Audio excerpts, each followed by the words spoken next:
Yo, what's up, gentlemen? Joey here. Hope all is well. Welcome to the most powerful gaming PC you can build for $1,000 in 2025. This is what I recommend you guys build at that budget. It's going to be rocking a white and pink color theme. This build came out sick, really unique looking, just in time for Valentine's Day. Another thing too, this build is future proof. It's going to satisfy all your needs, whether you're gaming, being a creative, live streaming at this time, but also as time goes on, you will be able to upgrade it, and we'll go into that later in the video. Anyways, guys, if you've never built a PC before, you came to the right place. I'm going to show you guys how to build this system from start to finish. This is a full beginner guide. I got you covered. You are in good hands. We're going to go over all the parts we're using for this build, why we picked them as I show you guys how to build it, and then after that, we're going to put this build to the test against 25 games. Esport titles, AAAs, VR titles, racing simulators. I had a blast putting this system to the test because this is a 1440p gaming PC. That is what we put it to the test at, and it performed really well, and you will see at the end of this video. Let's build this thing.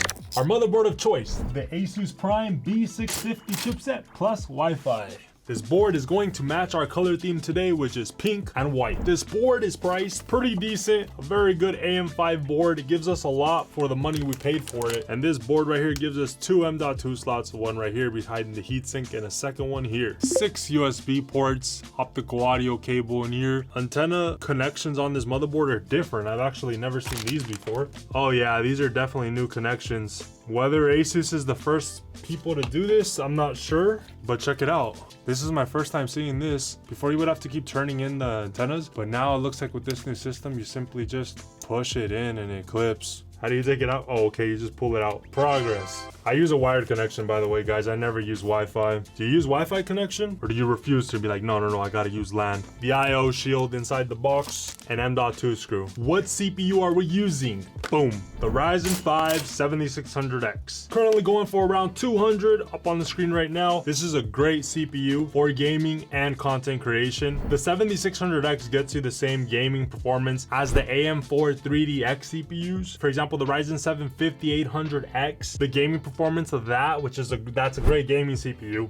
is very similar to the Ryzen 5 7600X. So what's cooling our 7600X? We are going with the ID Cooling FX240 INF Pink. Is rocking two 120mm fans. They also offer a 3-fan version as well. I'm really glad they offer it in pink though, because white and black is typically what everyone builds, right? And the PC market is missing color, man. It's missing color. I want an orange case. I want a blue case, man. And some people might want pink. And it was smart what they did here, making it a white and pink colorway, because all the cases are white, right? So this will match those cases now, because there's not a lot of pink options of cases. They wrap this thing up good. And here it is, guys. This right here is an infinity mirror, so it just keeps on going when you look into it. It's pretty cool. So this is a cute little cooler from ID Cooling. It's gonna look amazing in our build, and it's gonna keep our 7600 very nice and cool. And it also is going to match all our extras, like our pink thumb screws, our Crater power supply cable extensions in pink and white, and our figurine of choice, not a Funko Pop this time. We're going with a different brand. This is a U2's figurine, Dark Magician Girl, and this is limited edition one. Picked it up on V-Rare. It's a V-Rare exclusive. I ordered this thing a long time ago. I knew I wanted to do a build with it when I saw it. It looks sick. We'll go more into the extras list later. The extras are not included in the budget of $1,000 because those are purely optional, only for aesthetics. You don't need those for the system to run, obviously. All right, guys, let's keep moving. First, we're working with our motherboard and our Ryzen 5 7600X CPU. Let's get this thing open. When we take a close look at our CPU, you're gonna find an arrow on the top left side of it right there, this golden arrow here. On the CPU socket, there's an arrow on the top left as well. Go ahead and get this lever, push it to the side, lift it all the way up. We're gonna lift this up, and now we've exposed our CPU socket. So we're gonna hold our CPU from the side right here, and we wanna line up the arrow of our Ryzen 5 7600 with the arrow on the CPU socket. So you wanna hover it right over and drop it in. You don't wanna push down ever any CPU into the socket, because you can bend the pins on the CPU socket, or if the CPU had pins, you could bend them on there too, but these don't have them anymore. So we are going to hover it over and drop it in. Boom, just like that. And then you can give it a little wiggle and it's in. So now we lay this back down, and this right here is gonna secure our CPU. As you're pushing the lever back down, you're gonna feel tension. Like if you're gonna think you're breaking it. This is completely normal. You need this tension to secure the CPU. So keep pushing down and then tuck it right into where it was. When I built my first PC ever, I got scared right there. I was like, oh man, I'm gonna break it. I'm like, oh wait, there's supposed to be tension. It's normal. Next, undo the 4 screws to remove these 2 attachments.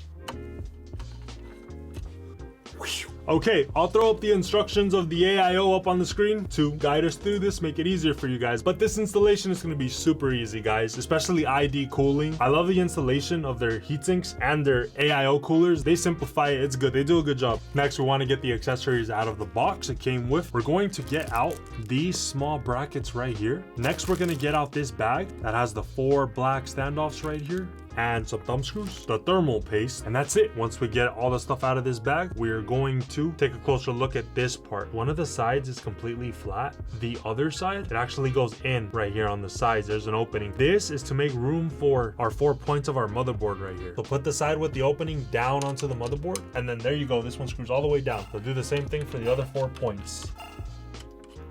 Just make sure you tighten them all the way as much as you can with your fingers. And there we go. Those are nice and secure. Next, the brackets. So both of these brackets, we need to put them in this position that they're facing up towards our CPU. So for this one, just like this, facing up. And the other one, we're gonna put it as well, facing down towards the CPU. Make sure you have them like this, guys. This other way like this, not correct. Facing towards the CPU. Next, the thumb screws. Once we have them down all the way, go ahead and get a regular screwdriver. This is a P2. Finish securing it. And I barely turned, actually. See how it doesn't go anymore? Once the screwdriver doesn't go anymore or slips, there you go. That's enough. Done. And done. You can't over tighten them, really. Once the screwdriver stops, that's how you know you're good. Okay, guys, now we need to apply the thermal paste. Now with thermal paste, it's always better to overshoot the quantity of thermal paste versus undershooting the quantity of thermal paste. Because if you put too little, you're not going to cover the whole CPU. But if you put too much, you are going to cover the CPU. This just might spill over the side a little bit, but that doesn't hurt anything. That just means you have some extra paste to clean up if you ever want to install a new CPU or a new cooler. We're going to put a good sized P in the middle of our CPU. A nice little fatty P, and that's a nice little P right there. Now, how our AIO is going to sit in our case, pretend our board is already in our case. So our AIO is going to sit up here, and the base is going to go like this, and then we're going to organize the hoses better. But this is the positioning. So depending how you mount the radiator, we'll obviously change the placement of this, but this is how we're going to be doing it. So make sure 2 hoses are on the right side. Now remove the protective film in the back, and these 2 points, we need to line them up with our 2 points on the attachments. When I lace down onto the CPU, I like to look down here, so I lay it down evenly. So I make sure as I lay down, the 2 grooves of the base line up with the CPU attachments, because then this is how we push down on our P of thermal paste evenly, and we spread out that paste evenly around our entire CPU. And there we go. So we're gonna get this one attached a little bit. We just want to get it to attach, and now we want the other one to attach. And I moved a little to the side, that's okay. Pushing it a little bit more to the left to line it up. And now I just want to get this one to attach as well. Now I'm just going to screw in a little bit on the opposite side. Okay, and now we want to secure the other side a little bit. The reason you want to do this one a little bit and then the other side a little bit is because if you screw one in too much in the beginning, the other side's going to lift up too much, and it's going to be a lot harder to screw down the other side. Also, you're not going to be pushing down evenly as much to spread the paste down evenly, even pressure. So now the other side a little bit, other side a little bit, and I'm just going to keep doing that till it's done. Again, you can't over tighten this. It has a safety. Once your screwdriver stops turning, that's how you know it's in all the way. I'm gonna finish it off now. There we go. That's nice and secure. Screwdriver has stopped, and the other side done. Now it's a beautifully installed base of the AIO onto the CPU. Now we're gonna connect these beautiful pink and white fans, the pump, to the motherboard. I'll link this cooler and every single part used in this build in the video's description. So with every single build, I like to undo all metal ties of every single component. This goes for the cooler, this goes for the case, because the metal ties have metal and they could potentially short something, so just avoid that altogether. So first, the base has 2 cables. It has the pump cable and it has a 3-pin ARGB. So our first cable, this is going to connect the pump to the motherboard. If we take a close look right here, there's 2 inputs. They're labeled. So the top one is AIO pump. The bottom one is CPU fan, as you can see. So we're gonna hook it up to the top one, AIO pump. So you're gonna plug it in all the way to the right. But there's gonna be 1 pin left on the left. That is fine. Now for the CPU fan right here on the bottom, we're going to hook up the cable from our 2 120mm fans right here. It has all these connections. These again are 3-pin ARGB for the lighting. So we just want this one right here. That is for the CPU fans. We're gonna plug that in. This one will cover all 4 pins There we go, guys. It should look like that. To review, the top is for the pump and the bottom is for the fans of our radiator. So that then leaves us with all the lighting cables, the 3-pin lighting cable of the radiator fans and the 3-pin lighting cable of our pump. Now check it out. This is what we're gonna do. The lighting cable of the pump, right? We're going to connect this into one of our 3-pin ARGB inputs on our motherboard. There's 2 right here. I'm gonna hook it up to the top one.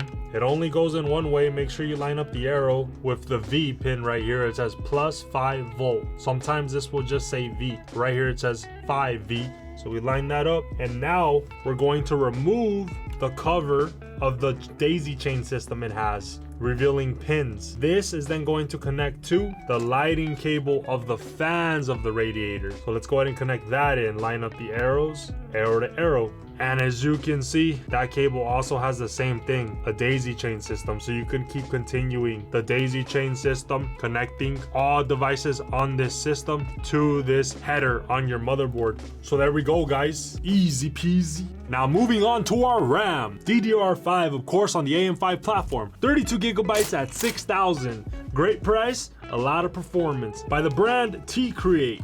Boom. And here are our 2 little beautiful sticks. To install our RAM, we want to look at our 2 RAM slots here, and we're going to pull back the lever of the 2nd RAM slot and the 4th RAM slot. So our DDR5 RAM can run in dual channel mode. You want to line up the indent of the RAM with the part on the slot that's not indented. So get the stick into place, and once it's in, you push down with both thumbs equal force.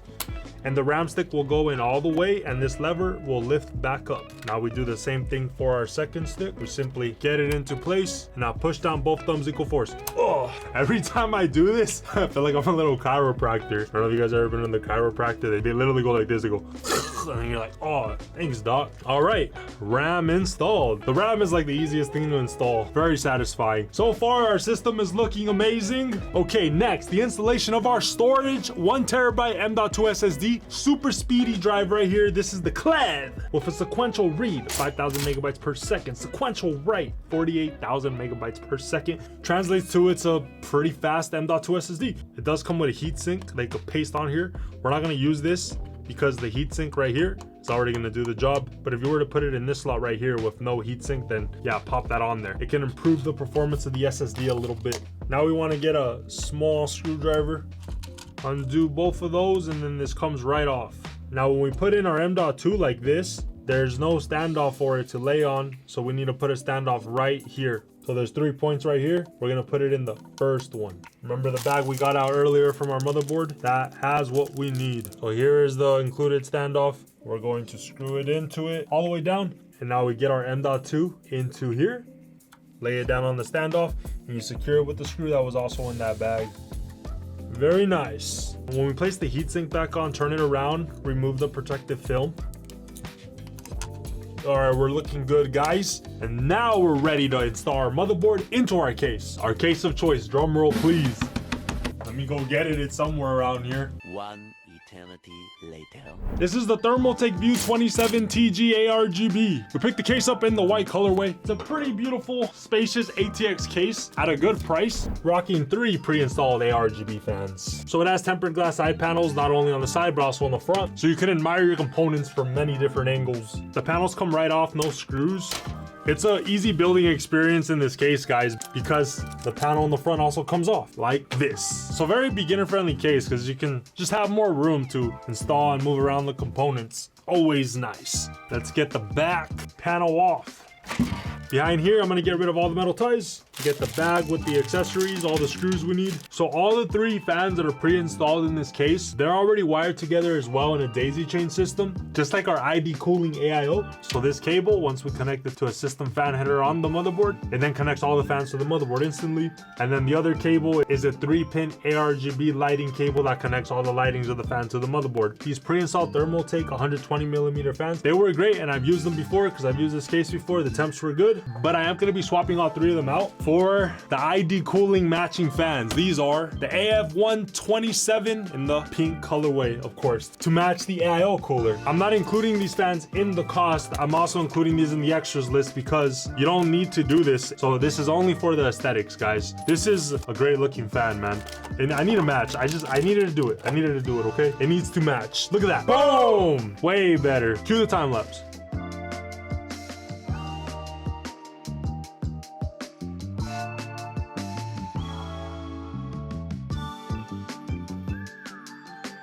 And boom, we got the fans in there. So we put them in the exact same position. So the way the Thermaltake fans came inside this case is the exact same way as these new fans we installed. So the Thermaltake fans also just had a whole daisy chain system. All the fans were connected together and it just had 2 cables, the fan cable and the 3-pin ARGB cable for the lighting of the fans. So if you're following along, me installing these 3 new fans, it's gonna be the exact same way as the Thermaltake fans that were already in there. No confusion there. If you just leave the Thermaltake fans, this is exactly what the Thermaltake fans have too. So when you put your motherboard inside your case, you just want to make sure that all the points of the motherboard line up with all the standoffs inside the case. So we have an ATX motherboard for this build, and the standoffs inside the case are already an ATX layout, so no need to rearrange everything. We're ready to go. Before we pop our motherboard in there, go ahead and pop in our IO shield. So we're gonna clip it into here from the back. Make sure that the 3 circles right here are on the bottom, and then we just clip in all 4 sides. Done. So you can hold the motherboard from the pump right here, lay our motherboard into our case. And what I'm doing first, let me go ahead and set down the radiator. What I'm doing first is I want to line up all the ports of the motherboard correctly with the IO shield. All right, that's good. And now we lay our motherboard down and line it up with the 9 standoffs. And there we go. I line up the middle one and it just falls right into place. And now we simply secure our motherboard with the screws that came with the case. I'll show you guys what screws we're going to be using. We're going to be using this little screw right here, guys. So we're going to secure 9 points and then we'll review at the end.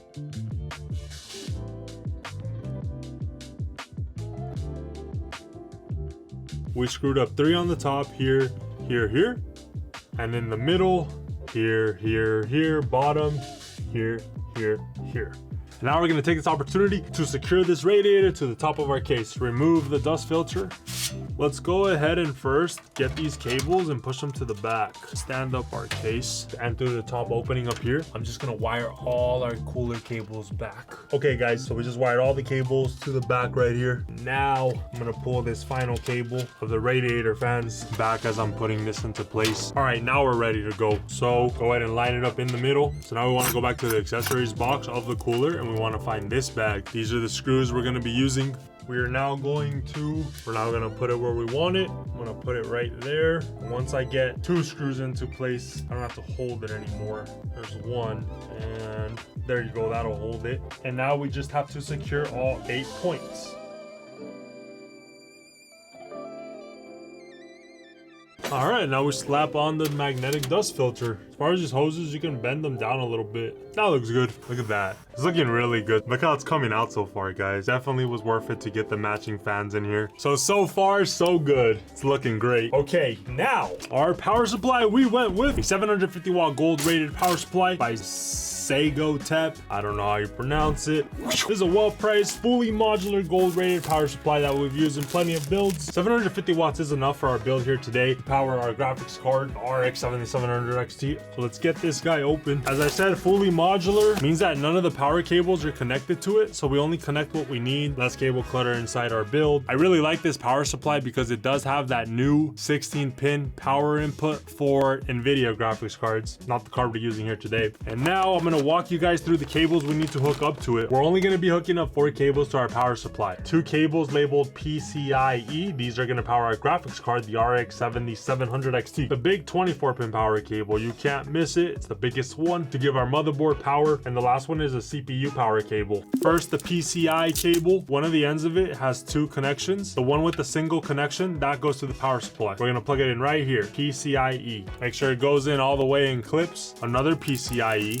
same same thing. The single end connects to the power supply. We're gonna hook it up here. All right, next, the big 24-pin power cable. It has two ends. One is taller. Use this one to connect into the power supply. Right there where it says 28 pin on it. Make sure it plugs in all the way in clips. The other end is 24 pin. And last, the CPU power cable. The end that's labeled CPU, that's gonna connect to the power supply right here into any of these CPU inputs. All the way in, have it clip. The other end of the CPU cable that goes to the motherboard, it's the one that splits. So if you're working with a different power supply, it's gonna be the same thing. For the CPU cable, the ends that are together, that's gonna go into the power supply, and then the other end that splits, that's for the motherboard. Now, this is totally optional. From the extras list, our Creator, power supply extension cables, and the pink and white colorway. So instead of this being in the front of the build, not very aesthetically pleasing, we're gonna have this beautiful cable in the front on display, and look at how it matches our build. I highly recommend these. Like, it makes a very big difference in the looks of your build. We're only gonna be hooking up 3 of these. So the first one is the big 24 pin. You can't miss it. Simply push it in all the way till it clips. And now this end is gonna go to the motherboard and be on display in the front instead of this. Next is 2 8-pin PCI cables, aka the cables that are gonna power our graphics card.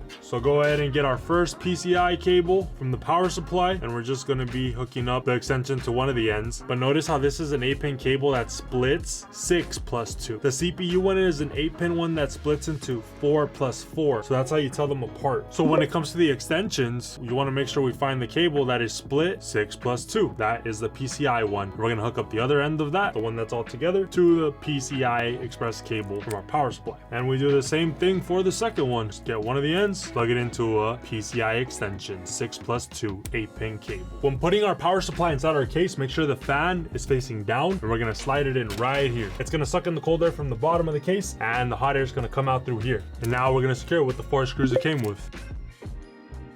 All right, power supply installed. Now that's with the stock screws. Remember what I mentioned earlier from the extras, pink custom thumb screws. This is the before and the after. It's a nice little touch. Definitely stands out. We're also gonna add them up here and here. And yeah, just gonna keep our color theme going. We're moving along. Almost done. Now it's time to connect our cables. No need to get intimidated by all these cables. This is super easy, guys. We're gonna break down all the cables into 3 groups. The first group of cables is all our case cables from the case. Connects the power button, the USB ports, the Type-C port, the microphone, and headphone jack of the case to the motherboard. The second group of cables is all our power supply cables. They power things. And the third and final group of cables is all the fans and the lighting of our build. First group of cables are our case cables. Our case cables consist of our HD audio cable, our F panel / JFP1 cable, USB Type-C cable, and USB 3 cable. First, our HD audio cable. It does say HD audio on the cable. I know it's kind of hard to see, guys. We're gonna wire it through the bottom right here to the front of the case. HD audio only goes in one way. We want the HD audio text to be facing up, and we're gonna line it up right here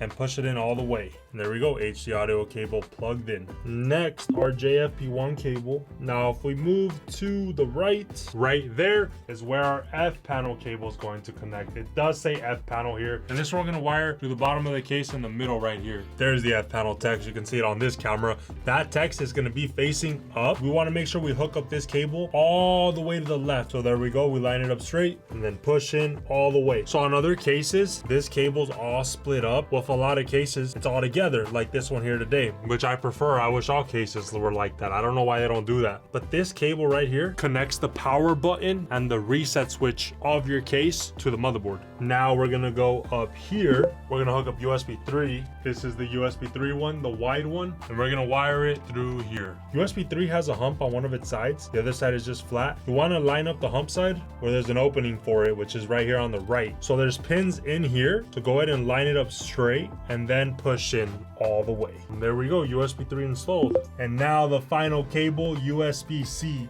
We're gonna wire that through the same place. And the USB-C cable going to plug in right here. This cable only goes in one way. So if you try to put it in and it doesn't go in, then that's not the right way. Oh, that was the right way. If it doesn't go in, just flip it over and it'll go in. Moving on to our second group of cables, our power cables. Okay, so for our big 24-pin power cable, we're gonna wire it through the same place we did for the last case cable, the Type-C. So right above our Type-C and USB 3 cable is our 24-pin input. You want the clip of our 24-pin cable to clip back here. So we're gonna line it up straight, and make sure it goes in all the way, guys, just like that, and it clips. Okay, looking good, looking good. And now the CPU power cable, it's gonna plug into the top left of our motherboard in there. We're going to route it through the top of the case right here. So we want the clip to clip up here, guys. And just to review again, the input of this is up here, top left of the motherboard. I like to look through up here, the top of the case, so I can see where I'm lining up the cable. And there actually is a good amount of clearance right here. I easily lined up the CPU power cable. There we go, it's lined up, and now we're gonna push it in all the way till it clips, and it's in all the way. Make sure all the power cables clip and that they're in all the way for a good connection. And the reason I didn't use a custom peak extension cable here is because you can't even really tell back there. It's like hidden. That's why I didn't even bother. And now our third and final group of cables, our fans and our lighting. So we did put the custom fans in here, but if you left the Thermaltake fans that were pre-installed, it's going to be the same process. This is how you would find the Thermaltake fans too. They're all going to be chained up, and we're only going to need to hook up 2 cables, one for the fans, one for the lighting of the fans. So I removed all the cable ties and undid all these cables. So the first cable is our 3-pin ARGB cable. I'm not going to hook this one up to the motherboard. I'm going to go ahead and continue the daisy chain system from earlier, guys. Here it is. I'm going to remove the cover, and I'm going to connect the lighting of our 3 case fans to the chain of the lighting that we had going earlier. Boom, done. So now that leaves us with this cable. This controls the speed of the fans. We're going to hook this up to a system fan header on our motherboard, and there's one right here underneath our Type-C case cable. So I'm gonna wire this through here, and we're gonna plug it in, and there we go. Now all 3 case fans are hooked up to the motherboard, and the lighting of the 3 case fans are hooked up to our ARGB daisy chain that we had going. Next, the installation of our Crater ARGB strips. Inside of here,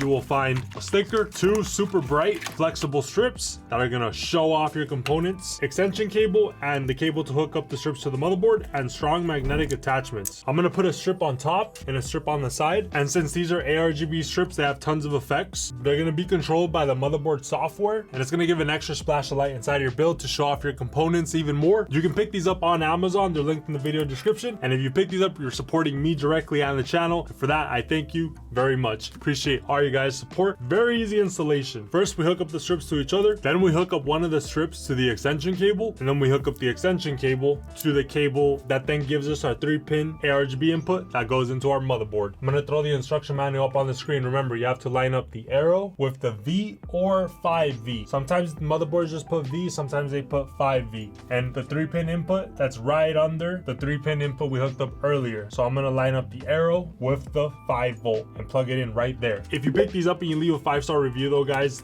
like that, I would appreciate that so much. That will help me out a ton. Now I'm gonna install these in there real quick, time-lapse style.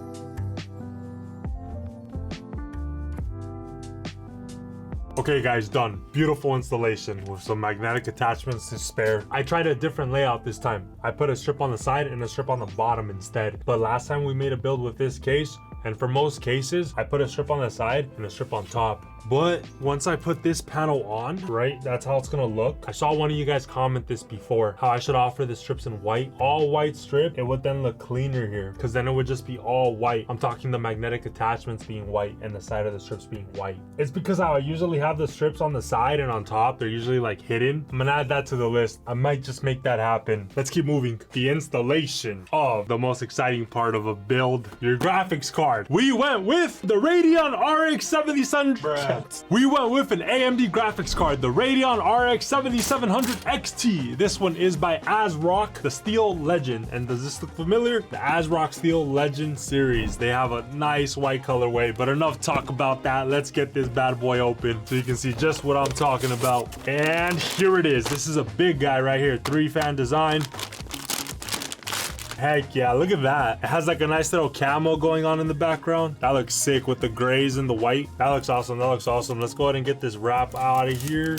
There we go, it's got a nice matte finish. On the side right here, this is gonna light up. More protective film. And then we have these 3 transparent fans. They do light up. The ports, we're rocking 3 display ports, 1 HDMI. Yeah man, this is a sick card. I love these white colorway cards by ASRock. I'll link a second option of another RX 7700 XT in case this one's like sold out or something. The card also comes in black, obviously, same price. This card is a killer for 1440p gaming. We're gonna get a lot of frames at 1440p. We're gonna be real competitive in all the esport titles. We're gonna frag it up. Can't wait for that. We're almost there where we put this guy to the test against 25 games. But yeah, let's pop this bad boy in there. This is a 2-slot card. We want to make room for it by removing the second and third brackets. So the way we remove these brackets is we push in. When I push in, I like to have a finger right here on the right side, pushing this metal piece up. Oh, it just came right off. But I like to push the metal piece up because when we're pushing this down, sometimes this can rub up against the important part of your motherboard. I don't want you guys to damage your motherboards or anything. So for safety, when you're pushing this down, always have a finger over here to not have the metal scrape up your motherboard. But on this motherboard, there's nothing there, so you could just go up, down, it doesn't touch. But yeah, then you just go up, down, and these things fall right off. Now we got to get this lever all the way back. Remove the protective rubber off your card. And then we forgot something back here. This little thing, undo this to open this up for us. Okay, now back to business. We'll get our card up. We're gonna line it up with the PCI lane. We just push it straight in, just like a RAM stick. And there we go, it goes in all the way. And that lever is going to lift back up, securing our card into place. And we're gonna secure our card with 2 screws. That came with the case. Get rid of this. We're gonna put our custom pink thumb screw. The stock screw has rubber. I'm gonna go ahead and get that off. I'm gonna put it on this one. There we go. And I'm gonna secure it. Beautiful, guys. Final step, the juice. I'm gonna wire our 2 8-pin power cables to the front of the case, right here through the bottom. And now make sure we get all the 8 pins together, and we're gonna clip it in to the top part of the card. Line it up straight, push it in all the way. Same thing for the second one. Beautiful. And there we go. That came out clean. All right, guys, final touches now. Cable managing the back, getting in our figure. I'm gonna add a GPU support as well right here and slapping on the panels. Let's do it.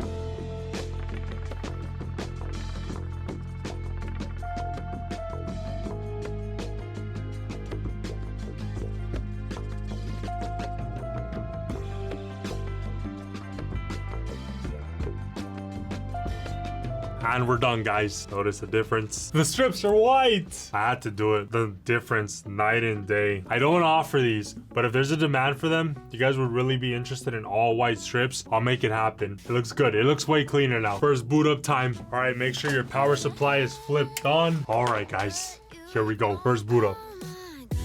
Heck yeah! With the custom crater, power supply extension cables, everything's matching. Awesome pink and white AIO. And to throw it all together, our Dark Magician limited edition U2's figure with our 2 super bright RGB LED strips. You guys be the judge. What do you think?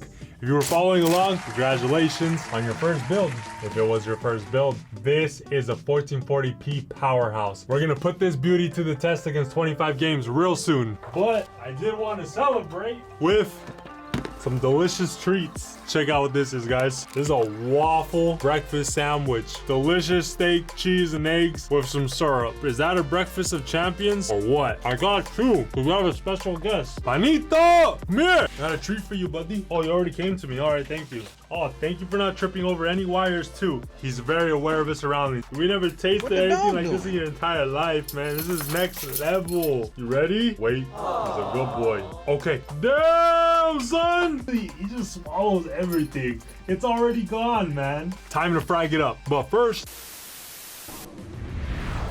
Hey, listen up and listen up good. You're not ready to go just yet. You need to install Windows. Windows can be a pretty price, but not anymore. Thanks to fragitup.shop, you'll be fragging it up in no time. Pick up Windows 11 Pro with an OEM activation key for only $25. Shipping from the US of A. Go pick it up right now at fragitup.shop. That's an order, soldier! Now you will need to watch this video. Here you will learn how to install Windows and all drivers for your new rig, plus some other important tips as well. The video will be linked in the description. What are you waiting for? Get back out there, soldier! Halo Infinite. 1440p, medium quality preset. Oh, first kill of the game. Did I just kill my teammate? Oh my god, bro. I shot my... Stop right there. Bro. Bro! Oh my god. Oh my god! No! Average FPS 143. Marvel Rivals. AMD FSR is on. It's set to quality. Frame gen is on. For the settings, we optimize them for competitive. A lot of them are low, but the model detail high, texture detail ultra. Let's do it.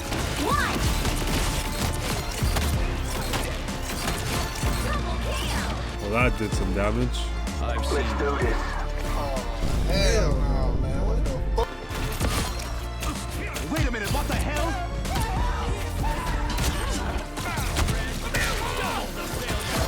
This is my first time playing Mr. Fantastic. Looks like he's pretty good, huh? Wow, we just got a double KO. Let's go.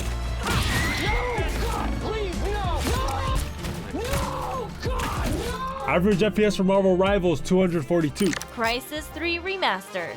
So set to 1440p native, 360 Hz monitor. Texture resolution set to very high, which is the highest. For the other graphic settings, everything set to high. We have ray tracing off because we want that extra FPS. Lens flares on. Oh yeah, we got it, baby. Oh! This gun's awesome. Oh my god, just blow! CRYSIS 3 average FPS 120. Counter-Strike 2. Settings for Counter-Strike 2, 1440p res, advanced video settings right here, competitive settings, let's do it. God. Alright, AK time.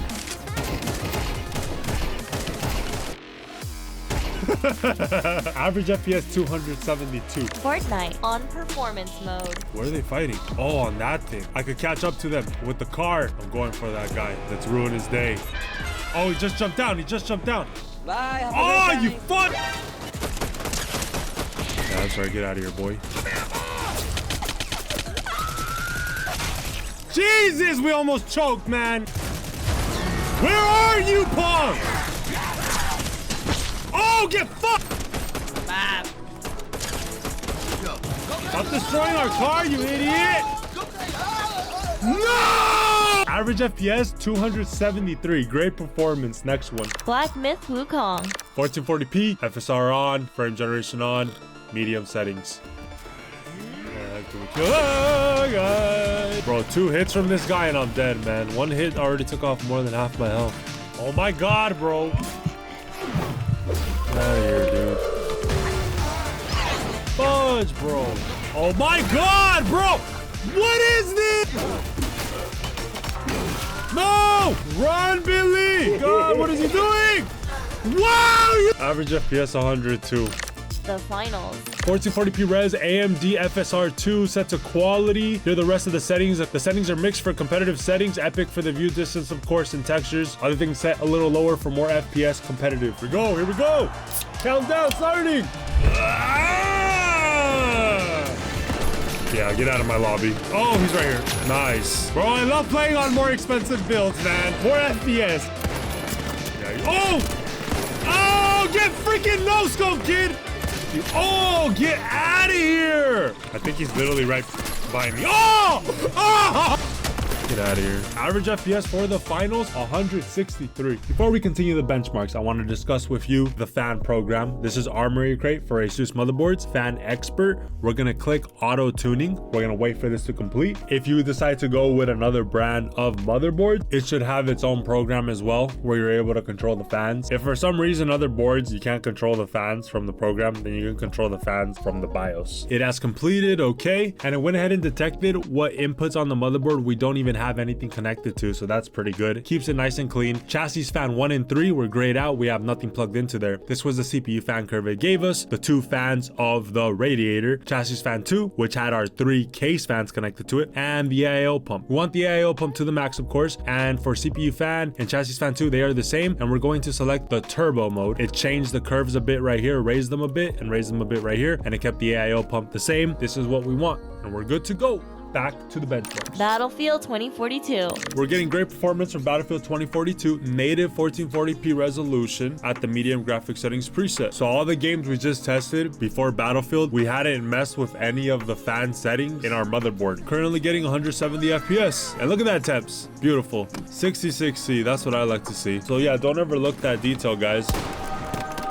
No, punk! Oh my god, they're right there. Oh, they're so done now. Kill him! I can't leave my shot to say, yeah, get out of here. Yeah, that's right. Well, there's one behind me and we're dead. Okay, guys, so keep in mind, like, the 10 previous games that we tested before this, they may have performed even better. Just want to say that. The temps were good. Average FPS 155. To the next game. PUBG. 1440p native resolution in the advanced settings. Medium, but for the textures and the view distance to ultra. Ooh, hip fire. Oh, guys, look what just came. Our RTX 5080 came, guys. Hopefully I get that video out ASAP. Ooh, we're so lit. Ooh, we got him. Oh, shoot, he took his helmet off. Average FPS 152. God of War Ragnarok. Native 1440p. We don't have any of this on. For the preset, it's set to high. Let's do it. Look at our graphics card. Right at 99% GPU utilization. Beat him up, boy. Oh my goodness, we cut him in half. Dang, we cut that person in half too. This game's violent. Right now we have an average of 102 FPS. But if you guys do want to try out the frame gen, we'll go ahead and turn it on right now. AMD FSR3, set it to quality. And then we will turn on the frame gen. And we got a crap ton more of FPS, almost 100 more FPS.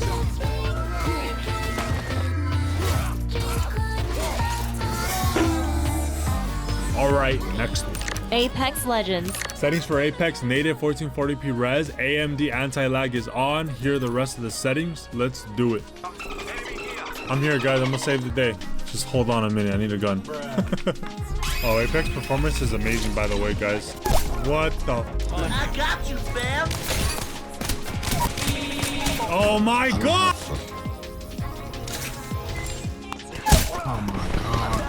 Watch out, they're here.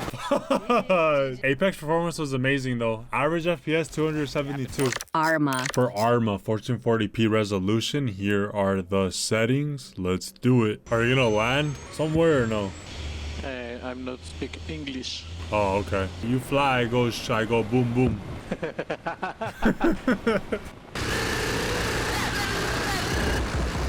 Hey, you think you could drop me off in enemy lines? Okay. Gracias! Hey, ¿sabes? Do you know how to heal? Verga, ya se murió. Alright, average FPS though, 82. Cyberpunk 2077.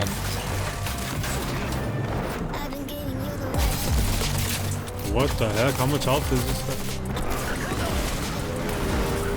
Okay, guys, so clearly we're getting a ton of FPS with frame gen and FSR. The average FPS so far, 240. Aren't we curious on that native 1440p res? I am. So these are the settings we're going to use for native 1440p resolution. We have all this stuff off. Frame generation and the resolution scaling for native 1440p res. And here are the graphic settings. We lost a ton of FPS by turning it to native. But does the game look better? Heck yeah, it does. Ooh, yikes. And he's dead. Alright, at native 1440p, we got about 100 FPS. Helldivers 2. For Helldivers 2, we're running it at a native 1440p res with very high settings. The game looks amazing right now. It's looking super crispy. And we're currently getting 80 FPS. Oh my god, bro! Oh no, dude, no! Oh my god. I'm a noob at this game, man. I believe I can fly. The gameplay felt pretty smooth. That average FPS is wrong though. The FPS was about 80, give or take. Next one. Hello Kitty Island Adventure.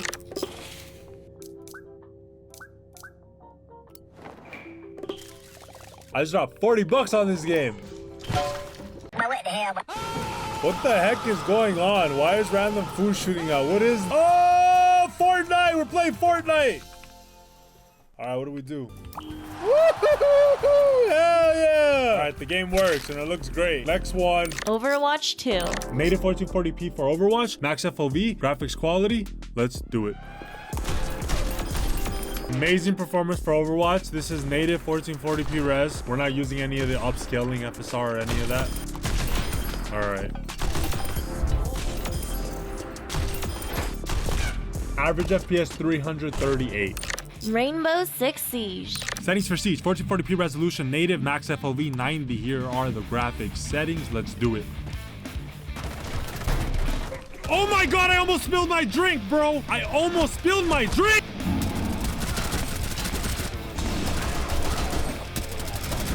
Woo! Yeah!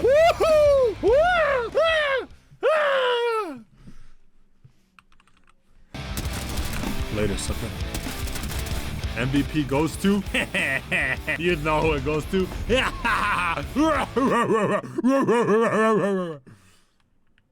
Hell yeah. The FPS was like 200, give or take. Very good performance. It hit 242, so next one. Rust. 1440p res, graphics settings, here they are, medium preset, and 90 FOV. All behind you. I'll help you. There you go, see? Teamwork makes the dream work, am I right? What the heck? What'd I do? Oh, teaming is not allowed. We're back, baby. To get a lot of FPS in Rust, you need a really good CPU. Average FPS, 118. Marvel Spider-Man 2. Settings for the newly released Spider-Man 2. 1440p res, FSR 3.1.0 on, set to quality, anti-lag on, frame generation on. For the graphics, it's set to the high preset, except we set texture to very high. All this is off because ray tracing, we don't need it. The motion blur is off because motion blur sucks. All right, guys, here we go. My first time playing the new Spider-Man 2. I don't know what goes on in this game. I don't know what happens. I didn't beat the first one either, but it looks like Black Spider-Man and White Spider-Man team up. They form an alliance. I don't know what happens in this game, guys. I don't know. I was right. Black Spider-Man and White Spider-Man formed an alliance. That's double the fun. Oh, snap. What an intro to a video game. Let's go. Oh, snap. Black Spider-Man, what up? Why am I carrying this random? I don't want him. Get out of here. Why am I holding him? Oh, I'm Dr. Octopus now. Oh, that was sick. That was sick. That was sick. Good evening. Oh, God.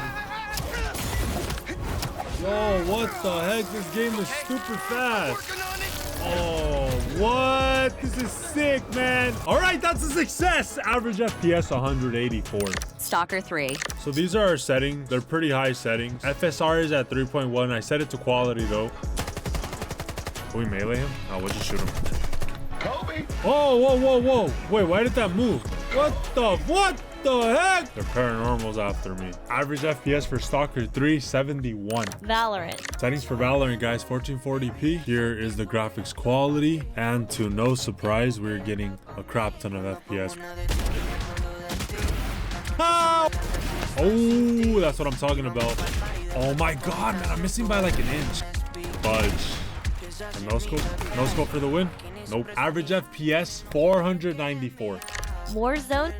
Settings for Call of Duty Warzone 1440p for the quality settings. AMD FSR 3 is set to quality. Frame generation on. High settings over here and the rest of the settings. Max FOV 120. Let's do it. Wow, bro. That is so stupid, dude. I'm going all the way back over there, man. I'm gonna get my crap back.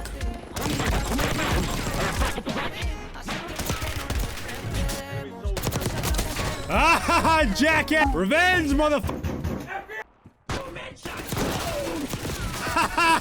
Ah, twice, bro! Average FPS 254. Performance was really good. Doom VFR. First VR title, Doom VFR. We're running the game at ultra settings. Everything's maxed out, and the Valve index is set to the max refresh rate, 144 Hz. Oh, crazy music started playing. It's about to get epic. Huh.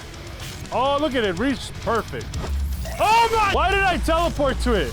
Oh my God, he's up there. There's two of them. Oh my God, we actually killed one, bro. Oh my God, bro. Oh my God, I'm dead. No way. How were you supposed to beat that? Pavlov VR. All right, guys, settings for Pavlov VR. We're also running this game maxed out settings. He's a time traveler. Look at his gun. It's from World War II. Whoa, calm down. He's a time traveler. You never take me alive, motherfucker. You're not winning this. I'm gonna come over here and tickle you and you're gonna die. No! Yeah. Adito! What's up, buddy? If you want to play Russian roulette, go above the tower. Let's go, do it! Do it! Ah! Assetto Corsa. All right, guys, time for Assetto Corsa Evo. Assetto Corsa Evo is the new Assetto Corsa game. We have the settings at native 1440p resolution. Here are the graphic settings set to the medium preset. This Assetto Corsa Evo is way more demanding than the original Assetto Corsa. But these graphics right here, they look really, really clean. Oh my God! I'm gonna slam the brakes right here and drop to third. Damn, is it really? I feel like, oh my God. I don't know this. I don't know this map. I don't know this map. No, no, no, no. Come on. No! That's a wrap. The game looks beautiful though. We just have to get better at it. Anyways, guys, thanks for watching this video till the end. I appreciate all you guys' support. Our $1,000 PC performed great at a bunch of different games at 1440p. If you want to build a system for $1,000, this is definitely what I would build. Not only is it a great, beautiful looking rig that we built ourselves, but it's also future-proof. You're on the AM5 platform. You can upgrade to so many better CPUs, amazing X3D CPUs in the future. And the cooler we use will be good to cool those future CPU upgrades as well. And the graphics card, you can upgrade it too, but pick up the 850 watt right off the bat if you're gonna upgrade to a beefy graphics card in the future. Anyways, guys, I appreciate all you guys' support, and I'll catch you guys in next week's build guide, the $900 budget. Peace, guys.